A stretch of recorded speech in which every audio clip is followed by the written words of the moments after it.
Now, continuing on with the life of our beloved Nabi Sallallahu Alaihi Wasallam, first let's talk a little bit about where we are at right now in the Seerah to make sure that we're all caught up, we're all on the same page.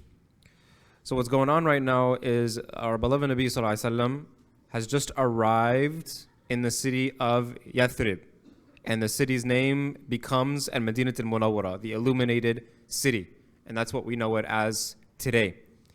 Now, before he migrated to Medina, the Prophet ﷺ, he stayed in Quba for a few days. Then he advanced to Medina, where he conducted the Salatul Jum'ah. He also designated and established the location and construction of Masjid al-Nabawi al-Sharif. He stayed in the house of Abu Ayyub al-Ansari for several months before he moved into his newly constructed humble apartment once his family arrived to Mecca to Medina. And then the Prophet ﷺ also reached out and established ties and built relationships with many of the leaders from amongst the Munafiqun and the Jewish tribes as well, so that they don't have any valid complaints against the Prophet Muhammad ﷺ. And the Prophet ﷺ also now, he established bonds of brotherhood among the Sahaba. MashaAllah. Look at that, huh? Amazing. Allahumma barik. The Prophet ﷺ also established bonds of brotherhood amongst the Sahaba, between the Muhajirun and the Ansar. Our beloved Nabi Sallallahu Alaihi Wasallam also helped to alleviate the bad blood and any sense of rivalry that existed between the Aus and Khazraj tribes as well. And the community right now is starting to really move forward. And there are newcomers that were arriving to Medina as well. Now, when the newcomers came to Medina, what happened? They started getting sick. Right? Many of them started getting sick. There was an illness. They weren't used to the water. Right? We talked about Egypt, how that's like the same thing, right? But this illness, after the Prophet ﷺ made dua, no longer affected any of the visitors in Medina.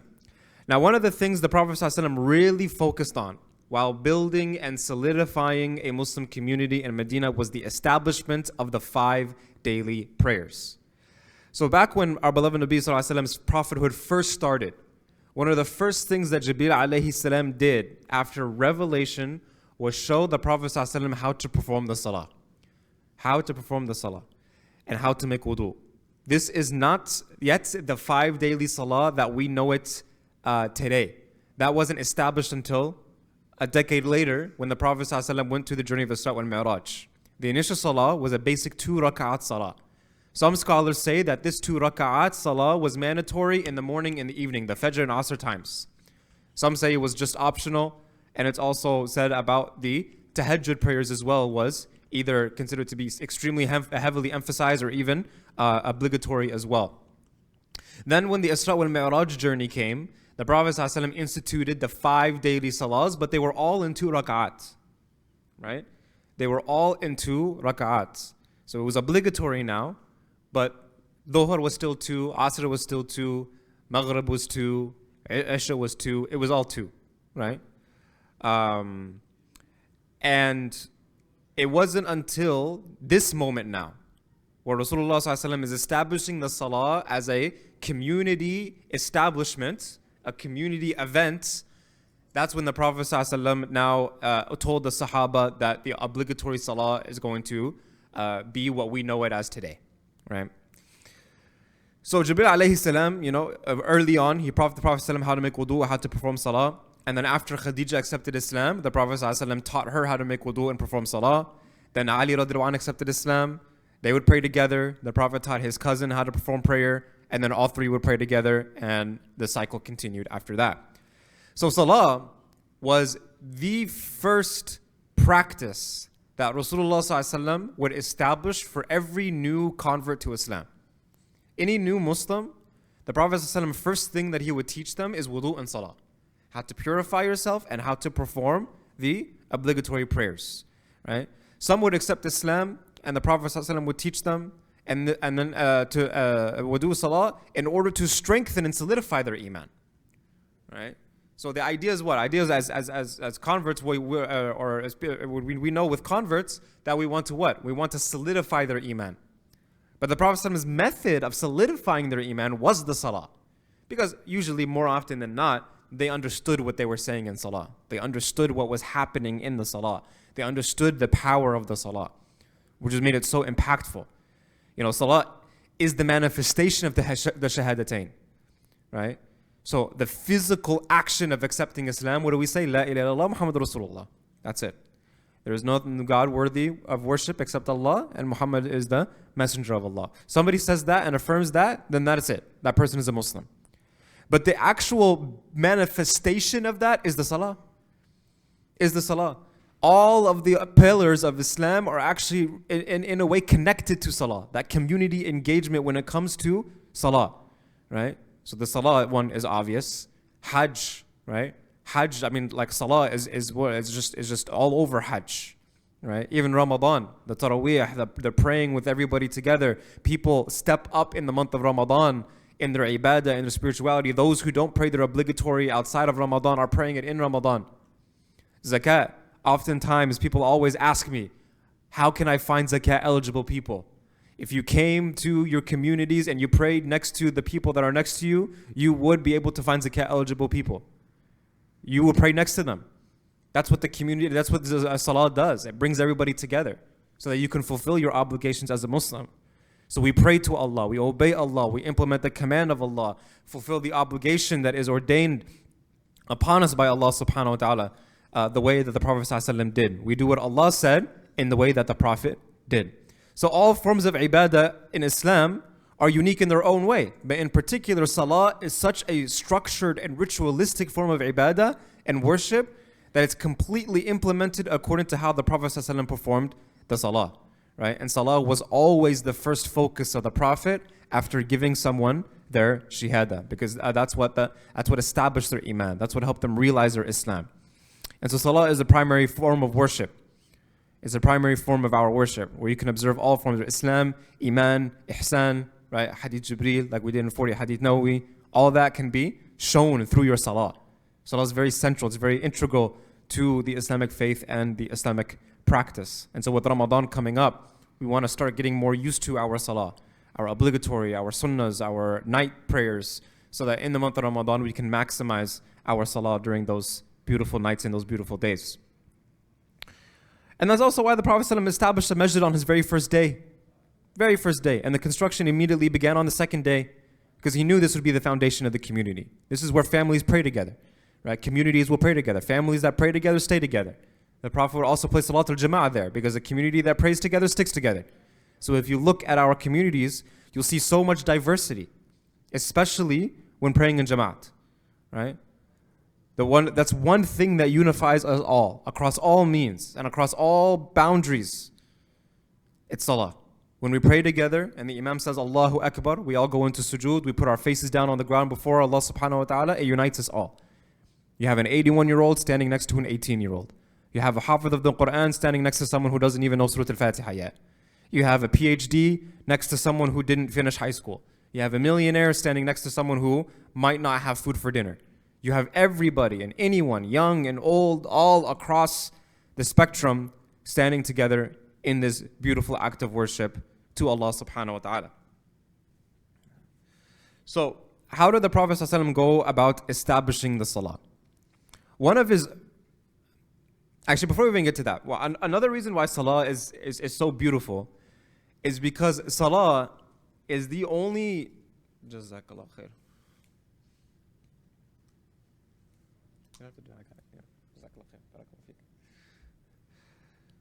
Salah is one of those acts of worship that if you really think about it, right? If you really think about it from like a logical perspective, it doesn't really make much sense, right? Now, I know when I say that, people's faces are like, what the heck is this guy saying? But just hear me out, right? Like if you told someone that's not Muslim, that has nothing to do with Islam, that doesn't know anything about Allah, doesn't know anything about worship, and you told him, yeah, 5 times a day, I stop everything that I do, and I do these movements and positions. Sometimes I do it 4 times, and sometimes I do it 3 times, sometimes I do it 2 times. I'll say things out loud in the first 2 rak'at, and I don't say things out loud in the other 2 rak'ats. I'll say this in sujood, I'll say this in ruku'. You're just like, why? But the purpose of Islam is what? What does Islam literally mean? It means submission, right? It means submission. And so that is our ultimate test of submission. Are you going to do this or not, right? Why is dhuhr 4 and not 3 and not 2 or not 1? We don't know. There's actually no, we don't know the wisdom behind that.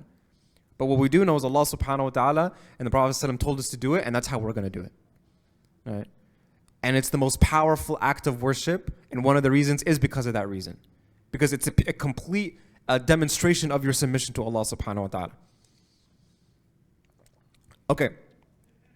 So, how did the Prophet ﷺ go about establishing the salah? Okay.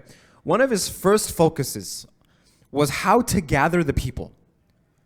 Because initially, what he would do is he identified Bilal radiallahu anh, one of his close right-hand sahabi who had a very loud and far-reaching voice. He would announce the prayer. So Bilal radiallahu anh would go around the city and he would announce, As-salatu jami'atun, as-salatu jami'atun. The salah is gathering, the salah is gathering, the salah is starting, the salah is starting. And so what would oftentimes happen is there was either people in the marketplace or people who were busy or people who were just innocently sleeping. They didn't get the message.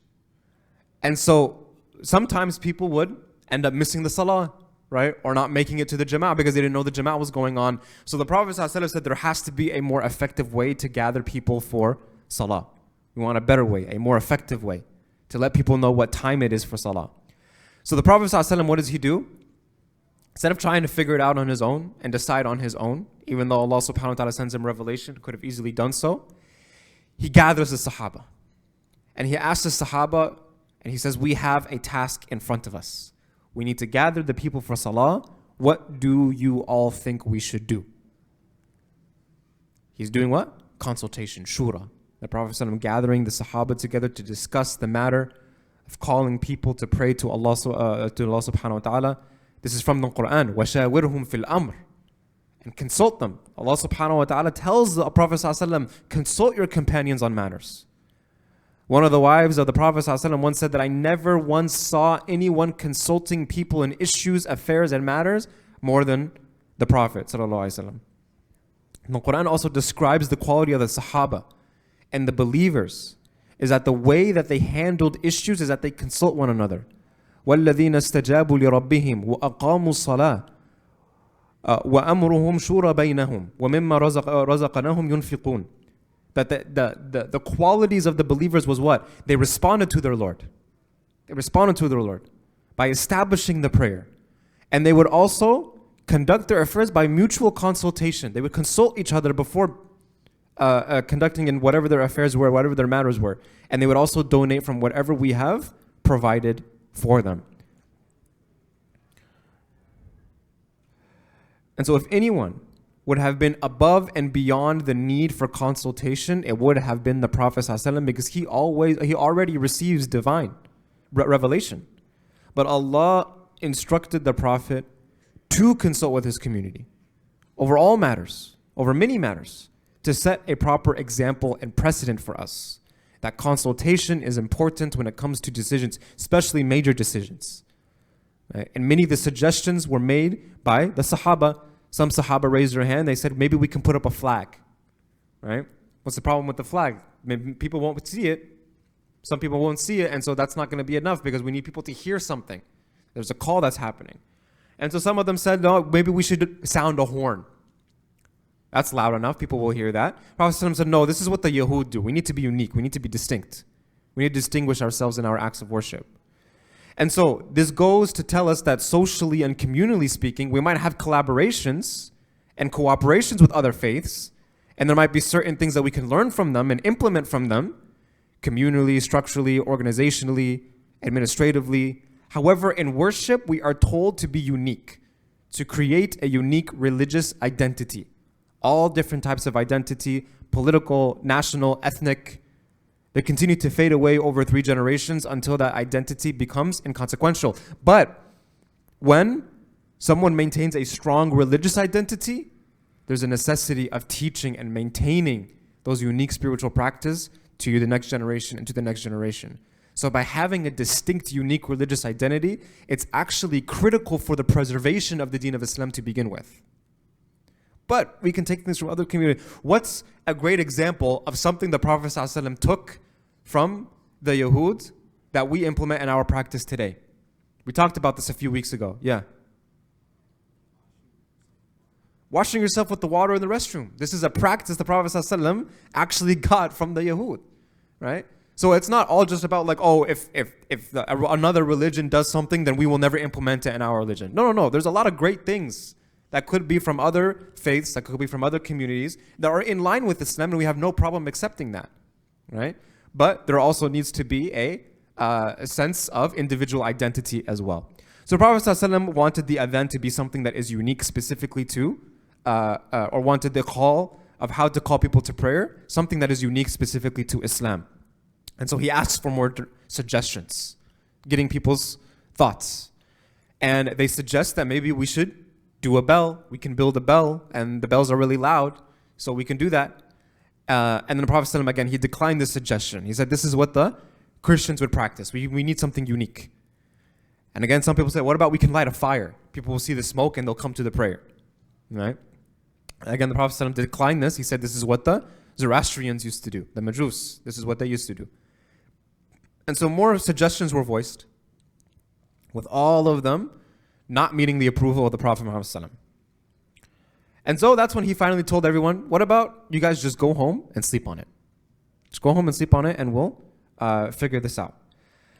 Now, before this consultation between the Sahaba took place, before the consultation, Umar ibn Khattab, when he heard that the Prophet ﷺ is thinking about this announcement for prayer, he already had bought some pieces of wood because he wanted to construct a device that was going to act as like a type of bell that was going to call people for prayer. Then the day after this, the Prophet ﷺ held a consultation with the Sahaba. Now there was a Sahabi by the name of Abdullah ibn Zayd. What's beautiful about him is he's not from the kibar sahabat. For us he's a kabir, right? Because a sahabi is a companion. Everybody that is a companion is respected and very great in our eyes. But amongst the community of Sahaba, Abdullah ibn Zayd was not in the ranks of leadership. Allah knows best his level of piety. It might be above many of the Sahaba that we know.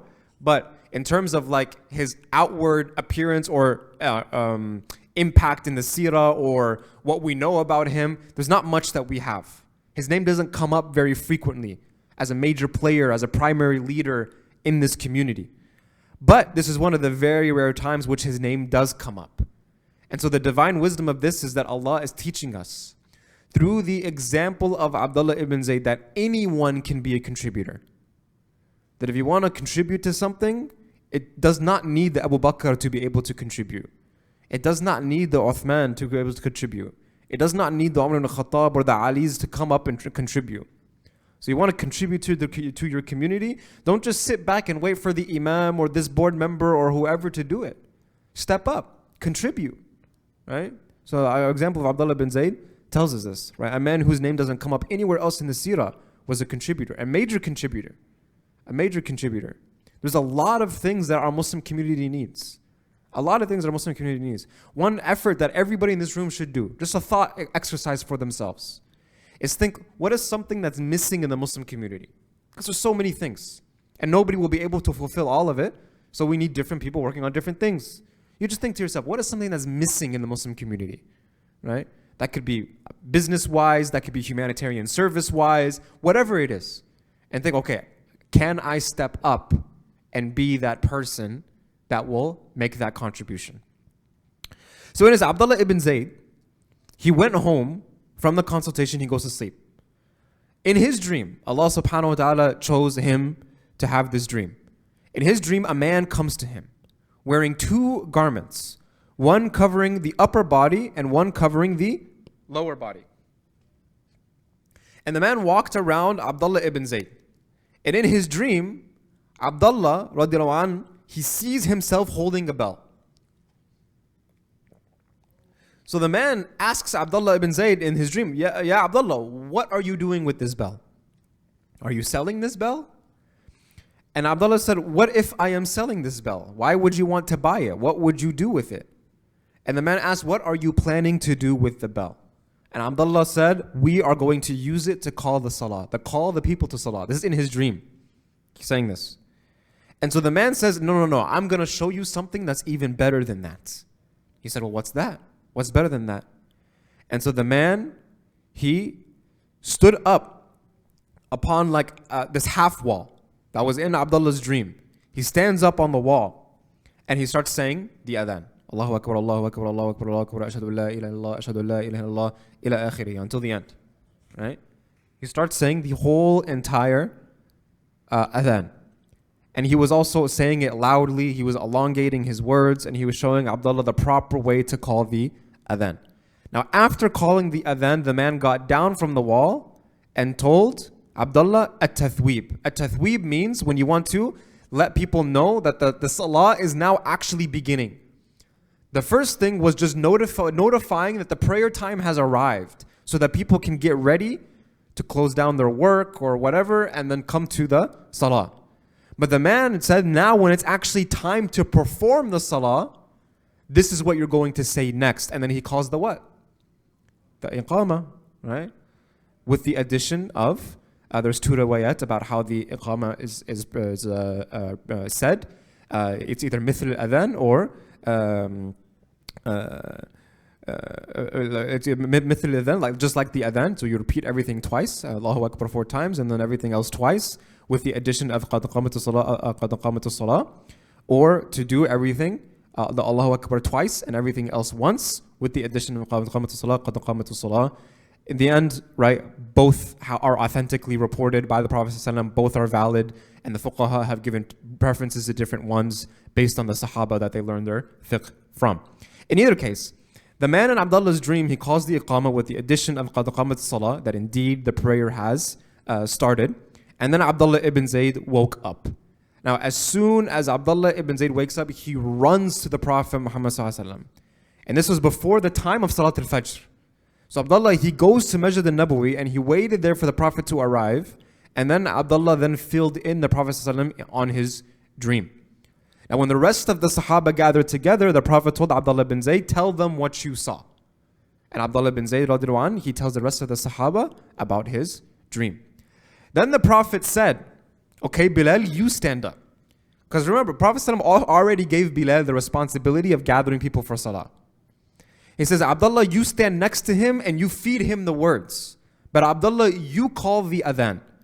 Because for Bilal, his voice he had a very loud projecting voice.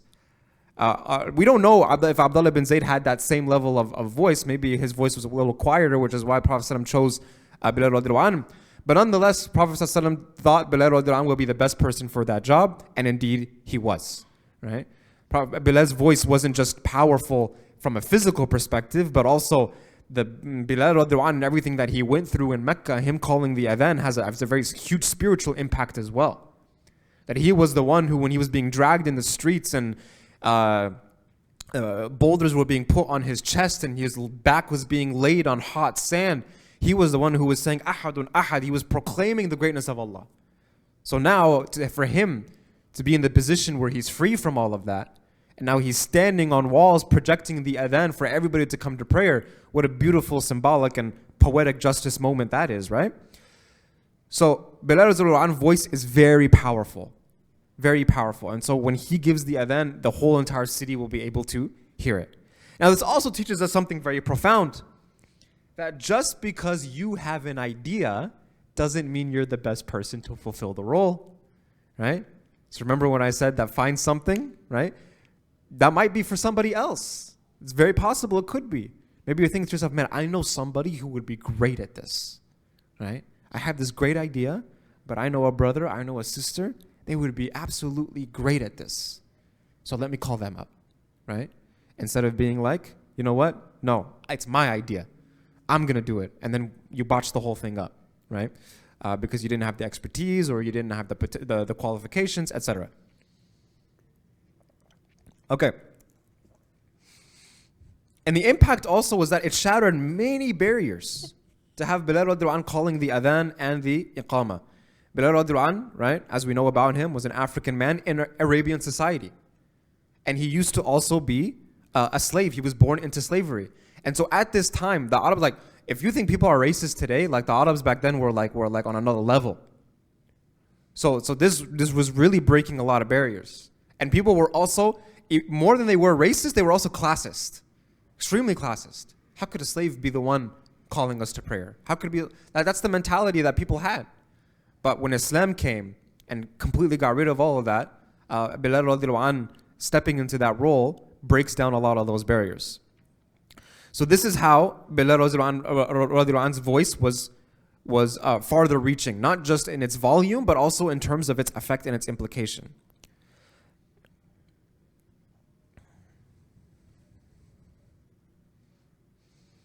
On the day of Fath al-Makkah, right, the Prophet ﷺ also asked Bilal radiallahu anhu to stand on top of the Kaaba and call the adhan.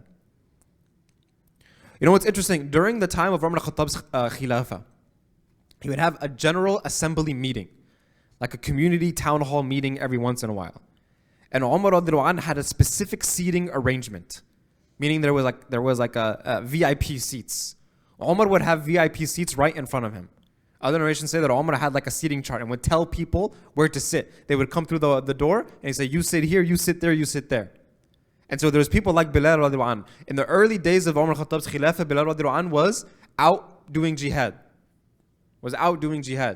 But then after Fath of Jerusalem, right, the conquest of Jerusalem, Bilal radiallahu anhu, he called the adhan in Jerusalem for the first time since the death of the Prophet ﷺ, and he ended up also coming back towards the end of his days with Umar ibn Khattab radiallahu anhu as well. So Umar al-Khattab, he has this massive gathering of Sahaba with him. And so one of the people like Bilal radiallahu anhu and the people that were early Muslims that had a lot of sacrifices and blood, sweat and tears for the sake of Islam, they were all placed in the front. They would be seated in the front, right in front of the Umar ibn Khattab radiallahu anhu. And a lot of times some of the leaders of the Quraysh, especially the ones that accepted Islam way later on, like the likes of Abu Sufyan radiallahu anhu, right? They would be sitting in the back, right? Umar ibn Khattab would put them next to the shoe section. We're like, you guys go over there, right? You guys go upstairs in the overflow room.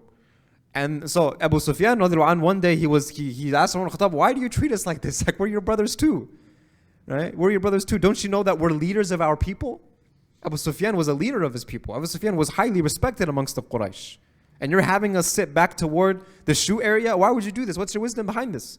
Umar ibn Khattab said, I didn't make you sit there. I am just placing you where Allah sat you. This is the order, the sequence, and you served Islam, and I'm just maintaining that order. First come, first serve. First come, first serve. So by assigning Bilal as the mu'adhin, the Prophet was honoring Bilal radiallahu anhu. So a lot of times, adhan is like this, you know, we think about it like this kind of like responsibility. Alhamdulillah, we don't have that issue in the masjid here. A lot of you guys actually fight to call the adhan. That's beautiful. In many masajid, people will fight not to call the adhan, right? You call the adhan. No, you call it. No, okay, I'll call the adhan. A lot of times people associate a lack of prestige with calling the adhan when this shouldn't be the case because it's actually a very highly prestigious action, right? And people will view leading the salah as far more prestigious. Someone will ask you to lead the salah. Nice, jazakallah khair, I'm ready to go. But someone asks you to call the adhan. No, it's okay. You can call the adhan, right? But this sort of mindset and perception exists in some parts of the community, unfortunately. While in reality, calling the adhan is a great, noble, virtuous, rewarding, honorable, and distinctive act. And leading the prayer is like one of the greatest responsibilities and biggest obligations that people can take on. So if we realize how honorable calling the adhan is, we would argue and debate about it. And if we knew what a grave responsibility leading the prayer was, we would be hiding in the bathroom not wanting to lead the prayer. So when you're in a position of leadership and the most qualified, then you should step forward and lead, sure. But calling the adhan is a real honor and distinction. And that's why the Prophet ﷺ honored Bilal radiallahu anhu as being one of the mu'adhins of Masjid al-Nabawi. There was another mu'adhin. Right? He was kind of like the backup to Bilal radiallahu anhu. Does anybody know who that was? Abdullah ibn al-Maktoum, right? Ibn al-Maktoum, who was very old and blind, right? So to recap, one of the mu'adhins of the Prophet ﷺ that was assigned to bring everybody to the community together was someone who was from a background that was not seen as prestigious, who was a freed slave, and now is breaking barriers and being a main leader and contributor to the community. And the other mu'adhin is an elderly, poor, destitute, blind man who lived in poverty his entire life. Those were the two people who were given the honor and the distinction of being the ones that call everyone to prayer. And so Abdullah ibn Zayd was the one who gave Bilal radiallahu anhu the guidance, and Bilal radiallahu anhu called the adhan that first time. The first time the adhan was ever called was in Masjid al-Nabawi in a Fajr Salah after the dream of Abdullah ibn Zayd. Umar ibn Khattab, he didn't live too far away from the masjid. He heard this adhan from his home and he comes out running. He comes out running as fast as he can. He didn't even get fully dressed before running out of his home. He was putting his clothes as he was running. You know, ever seen those like scenes of like movies where people like their alarm clock, movies are haram, astaghfirullah, who watches movies, right? But the alarm clock goes off and the guy's like, oh my gosh, that never made sense to me. Why would you put your alarm as a time that you would be late? That doesn't make any sense. Like the alarm goes off, they check the time and then they're like, oh my gosh, I'm late. Like, how? Why did you just set it like 10 minutes before? Maybe they snoozed it or something and you didn't see that in the scene before or something. Whatever, I don't know. But they're like running out the door with like a half dressed and they're like literally buttoning their shirt as they're getting onto the elevator or whatever, or into their car. They're like brushing their teeth while they're in the car. Y'all saw that. I'm thinking of this like very specific Mr. Bean scene, if you guys know what I'm talking about, yeah? Yeah, some of y'all know what I'm talking about, right? I'm thinking of that scene specifically in my head right now. But that's essentially what Umar al-Khattab was doing. He was running to the masjid. And he was out of breath. He's panting. He's like, Ya Rasulullah, Ya Rasulullah, I swear by the one who sent you the truth, I saw the same thing in my dream just happening right now. I saw this exact same thing in my dream. So Abdullah ibn Zayd wasn't the only one that got the dream. Other Sahaba too got the dream, right? But Abdullah ibn Zayd was the first one to get to the Prophet Muhammad sallallahu alaihi wasallam.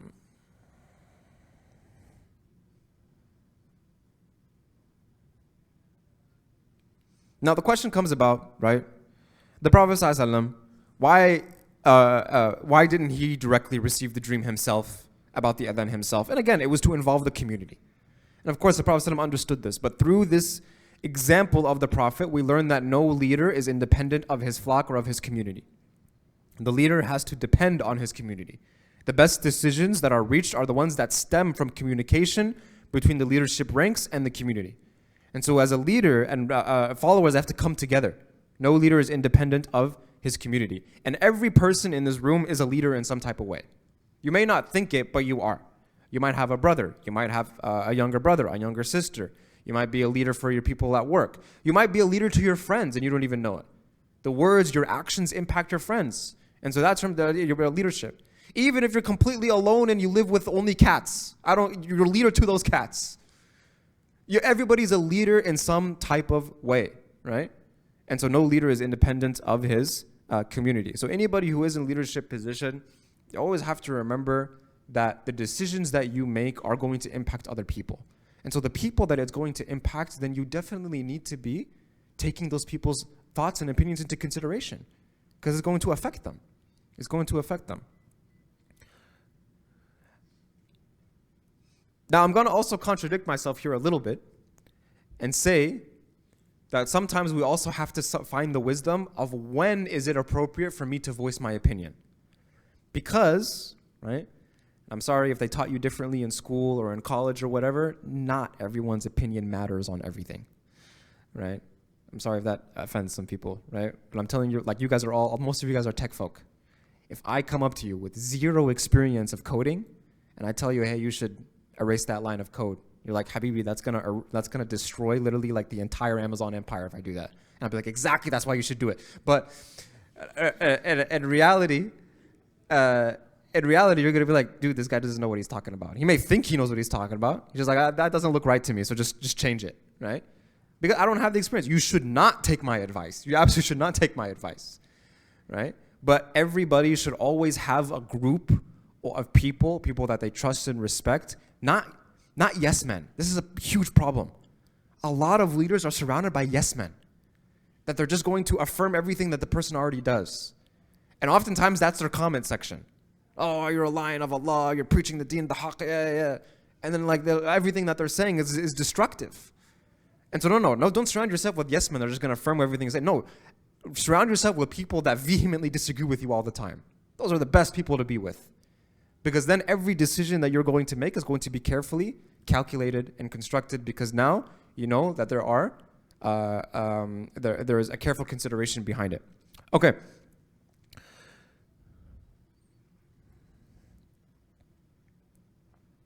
Yeah, so like we said, it was an ordinary Sahabi, right? It wasn't an Abu Bakr, it wasn't Uthman, it wasn't Abdurrahman ibn Auf, it wasn't Omar, it wasn't Ali, right?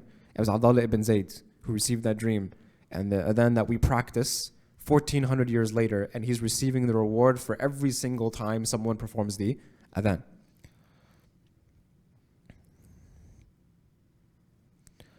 Now, the next morning came, and Bilal radiallahu anh, again, he gives the adhan, and he saw Ashab al-Suffa. Who are Ashab al-Suffa? Anybody know? Yeah.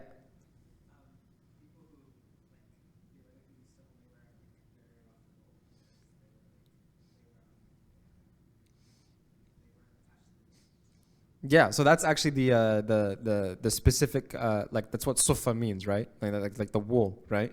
But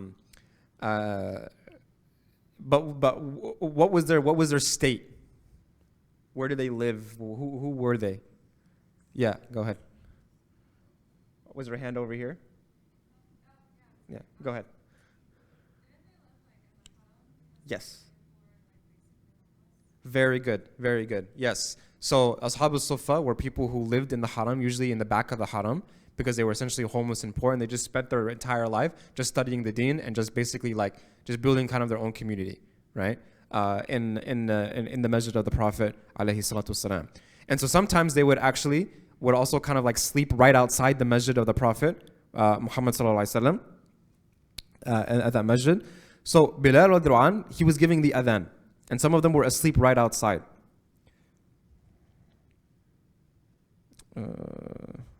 Sorry.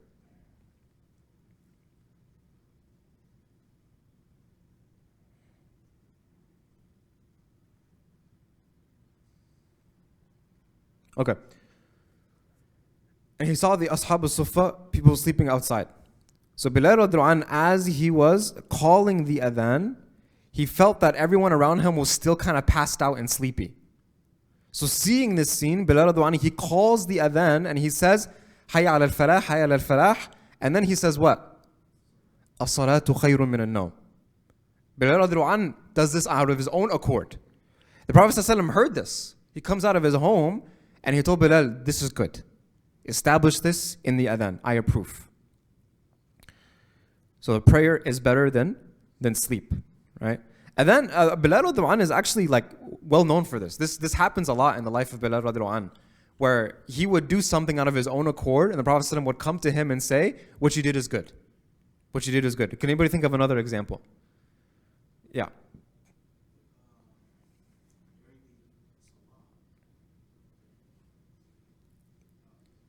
No?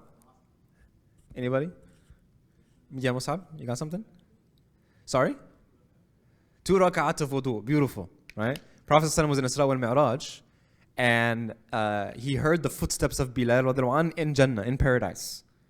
And so he asks Bilal radiallahu anh, what do you do that I hear your footsteps in paradise? And Bilal radiallahu anh says, the only thing that I can think of that I do that's like different from what everybody else does is after every wudu that I make, I pray 2 rak'ats. And the Prophet ﷺ said, that's it. That's what it is, right? This is very good. I can go on a whole tangent about the concept of bid'ah in the deen, but I'm not going to do that. That was in the 40 hadith class.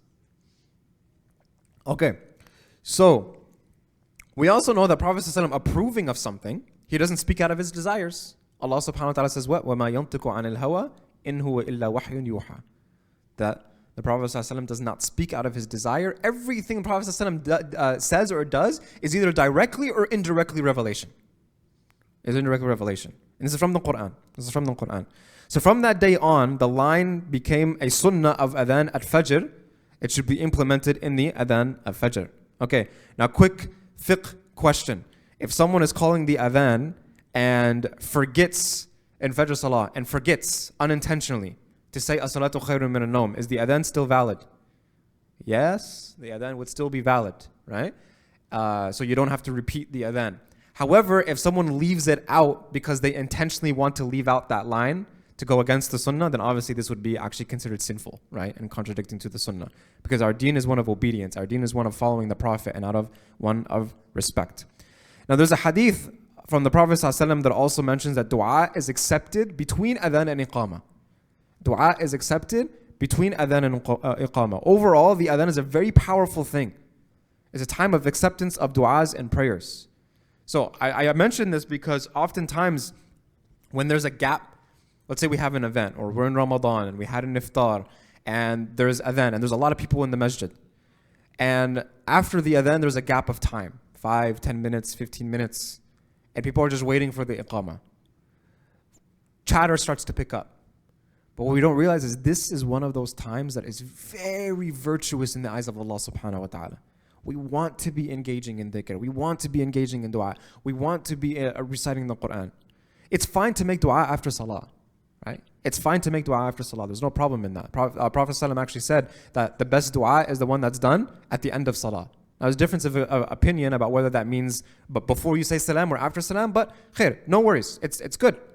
But before the iqamah is actually the more virtuous time for that dua. So any dua that you're trying to make before after salah, try to spend some time before the iqamah, if you're ever in the masjid, to make that before the iqamah instead. And then also from the sunnah of the Prophet ﷺ is to repeat the words of the mu'adhin quietly to yourself. So when they say Allahu Akbar, you say Allahu Akbar, Allahu Akbar. When they say Ashhadu la ilaha illallah, you say Ashhadu la ilaha illallah. When they say Ashhadu anna Muhammad Rasulullah, you say Ashhadu anna Muhammad Rasulullah. But if they say Hayya ala salah or Hayya ala al-falah, what do you say? La hawla wa la quwwata illa billah. What about when they say as-salatu khayrun min an-nawm? Sorry? Close. Sadaqta wa bararta. Right? That's what you would say. Sadaqta wa bararta. So you would say La hawla wa la quwwata illa billah for Hayya ala falah, Hayya ala salah, Hayya ala salah, and then everything else you would just repeat.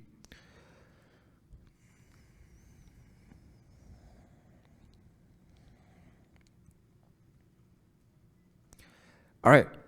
Now, at the conclusion of the adhan, the Prophet ﷺ also taught us to make the dua, Allahumma rabbi hadhihi ad-da'wata at-tama wa salati al-qa'ima ati Muhammadan al-wasila wa fadila wa ba'athu maqama mahmud alladhi wa'adta innaka la tukhlifu al-mi'ad.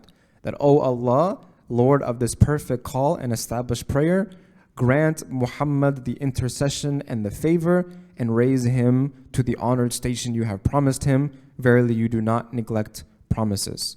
And the Prophet ﷺ mentioned many virtues for people that call the adhan. The people call the adhan will have the longest necks on the day of judgment. They'll stand out on the day of judgment, right? Both literally and figuratively. The mu'adhins will stand out on the day of judgment. They will rise above on that day. And the Prophet told us that when someone calls us to a good deed, it is as if himself has done that good deed. So if I call or facilitate a good deed for someone, he gets the reward of that deed. But I also get the equal reward for him doing that good deed. Therefore, if I call someone to adhan and notify people for the adhan, everyone that conducts in that prayer, then they will also get I as a caller of the adhan will get rewarded for that prayer as well. Prophet ﷺ also told us that when the adhan is called, shaitan runs away from there. The shaitan runs away from wherever the adhan is called. The shaitan is not afraid of much, but when the adhan is called, he runs away. And the hadith said he breaks wind. He loses control of his bodily functions. He's so terrified, like he literally soils himself as he runs, right? He's like the IDF in Gaza. But he runs until he doesn't hear the adhan anymore, right? He runs as far as he can until he can't hear the adhan anymore, right?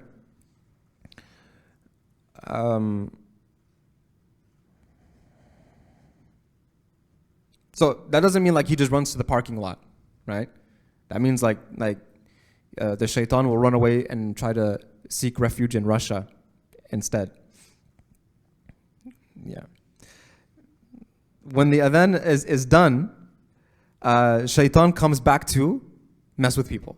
So that is why when the iqamah is called, he runs until he can't hear the iqamah, and then when the iqamah is done, he comes right back, and that's when he starts messing with people during their salah, making them think about this, making them ruin their khushu', etc. Right? I forget the name of the scholar off the top of my head, but he said that if you ever lose something and you're looking for something and you can't find it or you don't remember where you placed it, just go put yourself in salah because shaitan will remind you, right? because he's going to try to distract. Oh, you put it there. Oh, go check there, right? And when we're in salah, we remember our checklist, we remember our to-do list, we remember everything we have to do. It all comes, right? Which is why the recitation, the dhikr of Allahu Akbar is constantly repeated throughout the salah.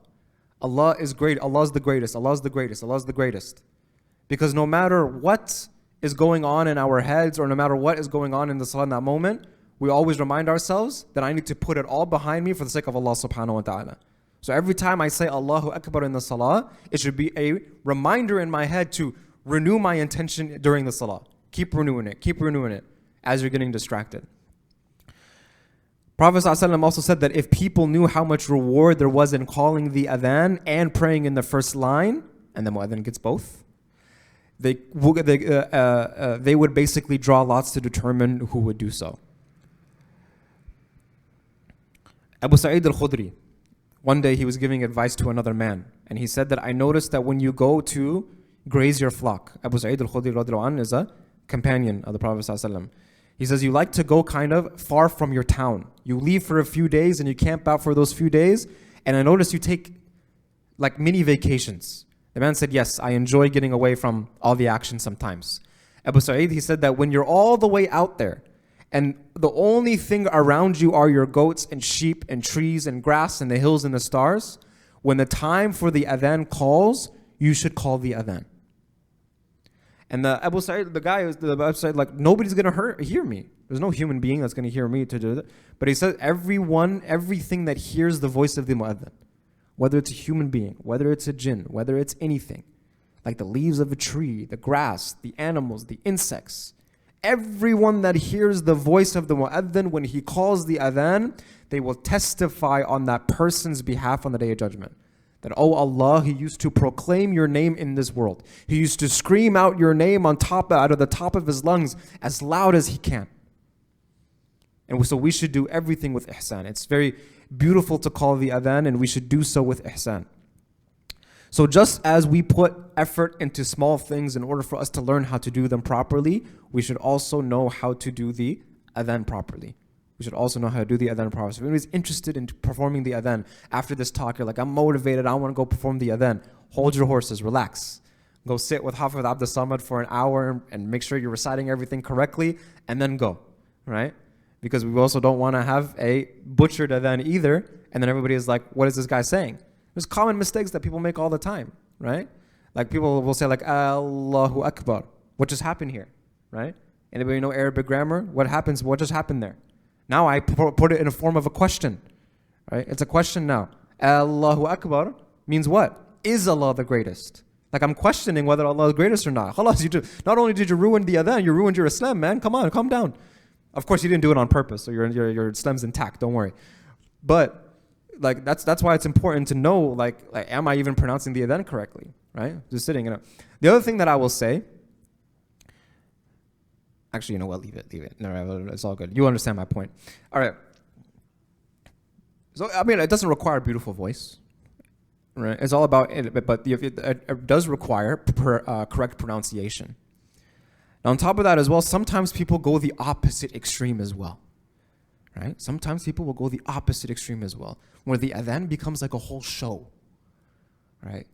You're sitting there like the khatib is sitting there and like 10 minutes of his khutbah time went by because the person is like putting on an entire opera with the adhan. You're like, Habibi, like, it's way too long. So you want to find a balance, right? You want the adhan to be beautiful. You want the adhan to be an enjoyable experience, but you also don't want the adhan to be an inconvenience for people. One time I heard an adhan that was literally 10 minutes long. It was longer than the salah itself. I was like, how is this how is this possible? So there's a balance to things. Okay.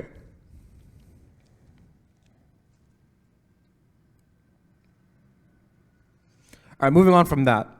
Ibn Sa'd al-Baghdadi, he mentions in his Kitab al-Tabaqat that the Prophet ﷺ had very strong memories from that month that he spent in his childhood in Medina. Remember when his mother took him to Medina at a very young age? He had very strong memories. So when he came to Medina and he passed by the homes of Banu Adi, a tribe of Khazraj, he would stop at a particular house. And the Prophet ﷺ said that this is the house my mother and I stayed in when we came here 47 years ago. And he goes to a pond in Medina. right? And this also shows you like the sharp mind and memorization skills and memory of not just Prophet ﷺ, but Arabs in general. This is what they had, right? They would remember things from when they were 5, 6, 4 years old. They would remember these things. So they have very sharp memories. So sometimes when we're like, how was the Quran preserved? Oftentimes we're projecting our weaknesses onto that generation, right? When they had very, very strong memories. Right. There was a pond in Medina. This is the pond where I learned how to swim with other kids from Khazraj. And then he pointed to an open area of land. He said, this is where I used to run around and play in. And this is a beautiful, I just thought this was a very beautiful hadith, right? It humanizes the Prophet even more. And he looked back at these things and he thought about his childhood. These things about, also reminded him of his mother. In that moment, he's thinking about his mother. He probably thought about all the experiences he had with his mother and how much he missed her. And where he went after her death and where he has come now. And now he's back in the same land as his mother's family. Now when you have a young, new community, we'll do like 10 more minutes inshallah, then we'll head out. When you have a young, new community, and you have a child born into that new community, it's a source of celebration. And likewise, death in that young new community is also something that bonds and brings the community together. Whenever there's like a first death, the community news spreads. Everyone gets together for the ghusl, the takfeen, the janazah, the ta'ziyah, etc. And so the very first death in the community of the Muslims after they migrated to Medina was the tragic passing of Abu Usama, As'ad ibn Zurara. As'ad ibn Zurara was one of the leaders of the Muslim community in Medina.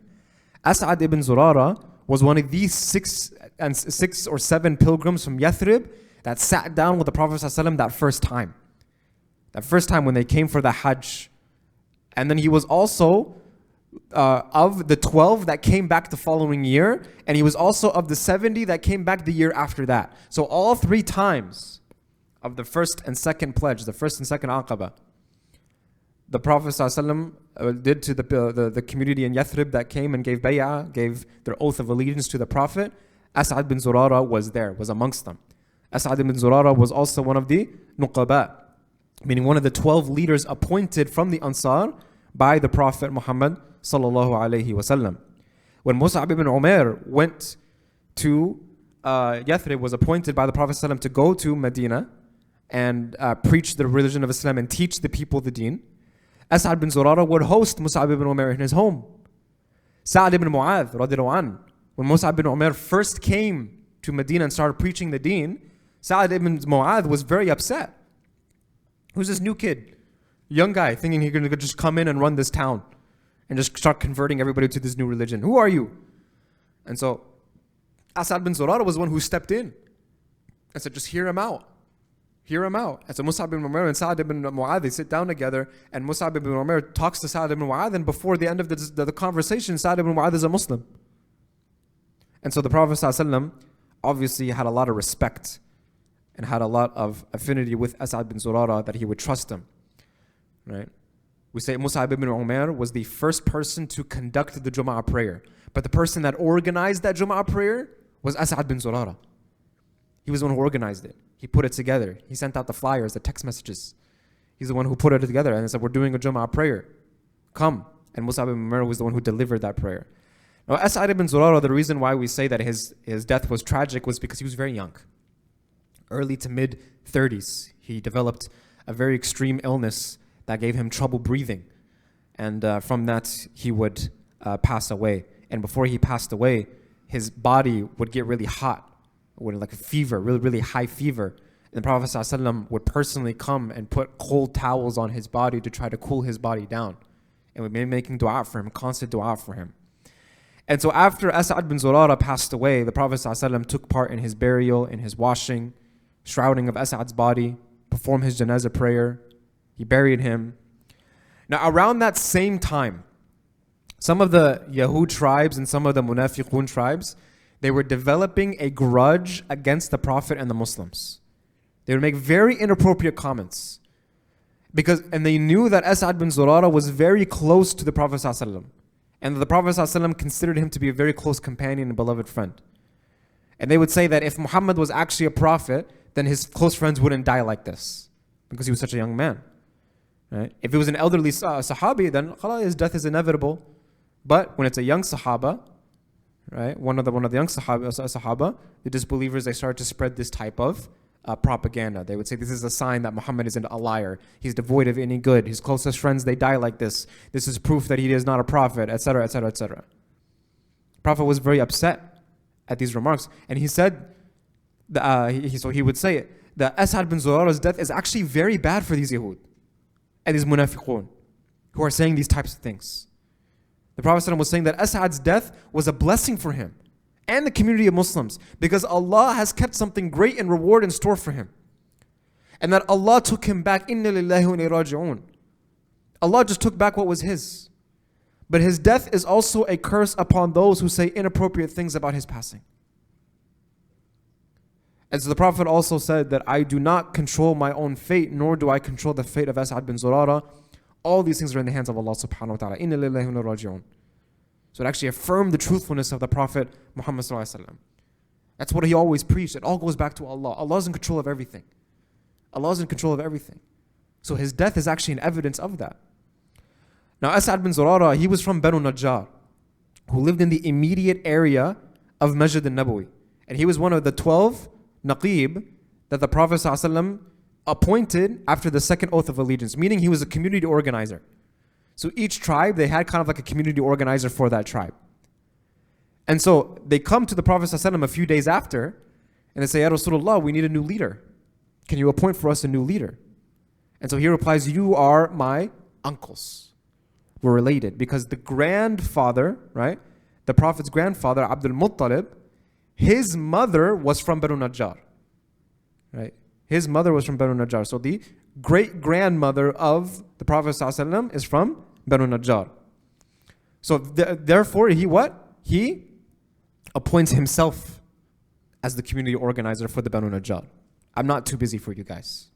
I'm going to be your guys' community organizer. And so Banu Najjar, they would always kind of brag about this with the other tribes and families. They say, like, who's your community organizer? Like, who's your naqib? Like, we got the Prophet Muhammad sallallahu alaihi wasallam. Who do you got, right? So it was a source of pride for them. It was a good sense of pride, right? They would be happy about this. Now there's another narration that states, it's a weaker narration, that states that As'ad bin Zurara was not the very first person to pass away for the Muslims of Medina. Rather, it was a very elderly person who was bedridden by the Prophet, who arrived in Quba. And his name was Kulthum ibn al-Hadm, or ibn al-Hadm. But that can easily be reconciled, right? Kulthum was from Quba, and As'ad bin Zurara passed away in Medina. So you can just say that Kulthum was the first to pass away in Quba after the arrival of the Prophet ﷺ, and the first to pass away in Medina was As'ad bin Zurara. Now the first birth, right? So we have the first death. Now let's talk about the first birth very quickly before we conclude. The first birth of that new Muslim community was the son of Zubair ibn al-Awwam and Asma bint Abi Bakr, someone by the name of Abdullah ibn Zubair radiyallahu ta'ala anhu, right, who's a great Sahabi, and he would do great services, especially in the life of the Khulafa al-Rashidun. Very foundational figure in the life of the Khulafa al-Rashidun. Now Abdullah ibn Zubair, he came from the family of the Prophet on his father's side, Zubair, and from the family of Abu Bakr on his mother's side, Asma bint Abi Bakr. So at the time of the Prophet Muhammad ﷺ, Abdullah ibn Zubair would become a very close student of Aisha radiallahu anha. But then after the death of the Prophet ﷺ, Abdullah ibn Zubair would take on a very significant role in the life of the Khulafa al-Rashidun.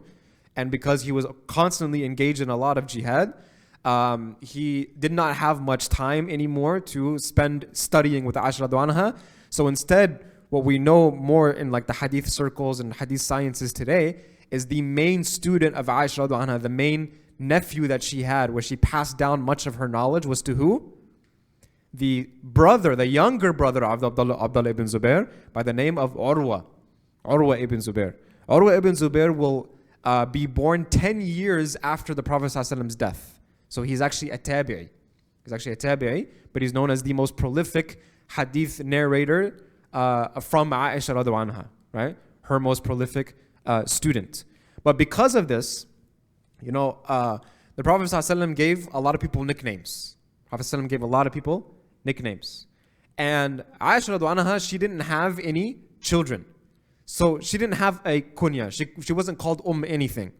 But she wanted something. She wanted some type of kunya. She wanted some type of nickname that people can call her by. So Prophet ﷺ gave her the nickname Abdullah because of her close relationship that she had with her nephew, Abdullah ibn Zubair radiallahu anh.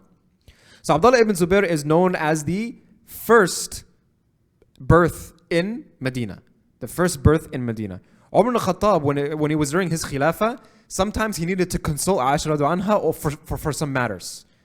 Right? Umar ibn Khattab, one of the main people he would always consult is Aisha radiallahu anha. Because who knows the Prophet ﷺ more than her? So I'm going to go to her to ask about certain matters. However, because there was a certain level of hijab that had to be observed, and especially with the wives of the Prophet ﷺ, there was also an extra layer of hijab that was observed. Umar al-Khattab would always send Abdullah ibn Zubair on his behalf because it's easier to communicate, right? That's his aunt, right? Her nephew, so she doesn't have to wear hijab in front of him. So it was just easier in that sense to be able to have that communication. So Abdullah ibn Zubair would be sent by Umar al-Khattab, and then he would come and be basically like a liaison between the two. Now, Abdullah ibn Zubair's birth was extremely significant. It was very significant because if you recall, what is going on is Aus and Khazraj had beef with one another.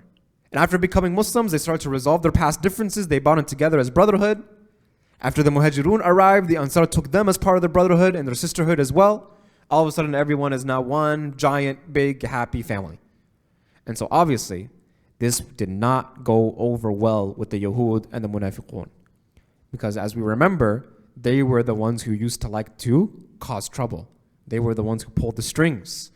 Because it was advantageous for their community, through all the different political maneuvering, to be able to cause everybody else to fight each other so that we can remain strong. So we're going to put everybody against each other. Even though they're brothers, even though they're from the same land, they're from the same community, they're from the same tradition, we're going to put them against each other so that behind the scenes we can be the ones that are safe and sound and strong no matter what side comes out victorious. Sound familiar? Dun, dun, dun. Okay.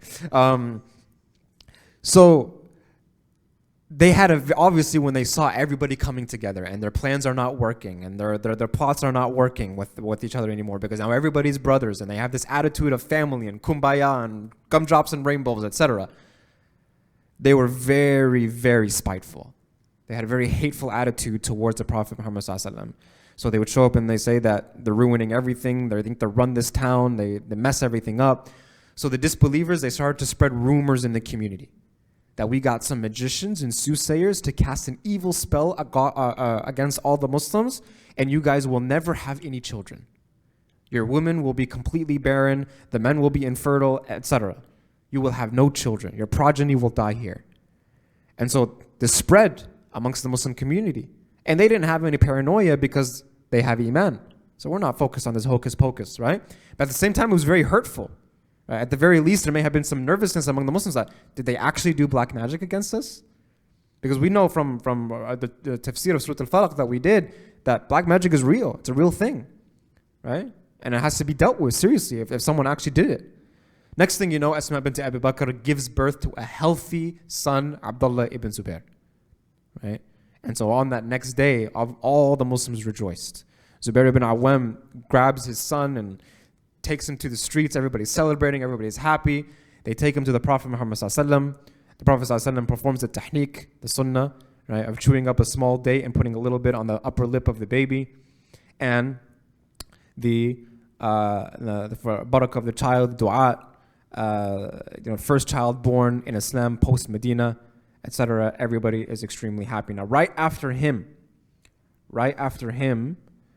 Abdullah ibn Zubair, there is also some opinions that say that the first birth was actually Nu'man ibn Bashir. Nu'man ibn Bashir. This one can also be reconciled very easily because the scholars say that Nu'man ibn Bashir was the first amongst the Ansar and Abdullah ibn Zubair was the first amongst the Muhajirun.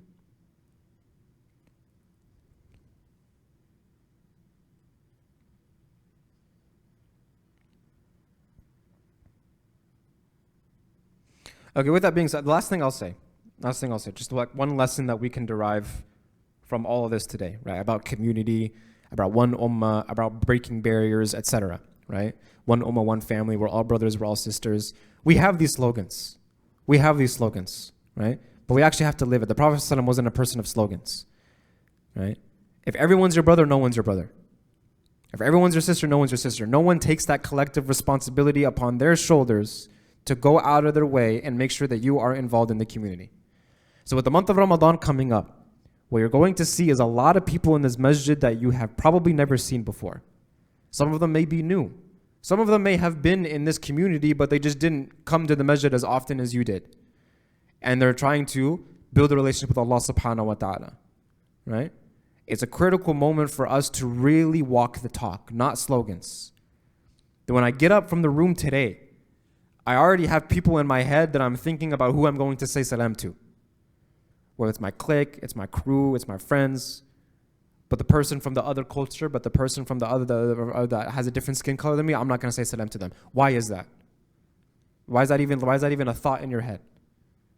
Or in the month of Ramadan, oh, I'm not going to go out of my way to talk to other people because, it's inconvenient for me. It might be awkward. Might be like a socially awkward person, so I don't want to talk. No. The month of Ramadan is time for the best time for people to build that close relationship with the masjid. So take it as an individual obligation, as part of a collective, to go out of your way and be a brother and be a sister for someone new in this month of Ramadan. And watch how transformative it could be to that person's life. Don't be comfortable this Ramadan. Be uncomfortable. That's how growth happens, both to you and to the community. Wallahu ta'ala alam.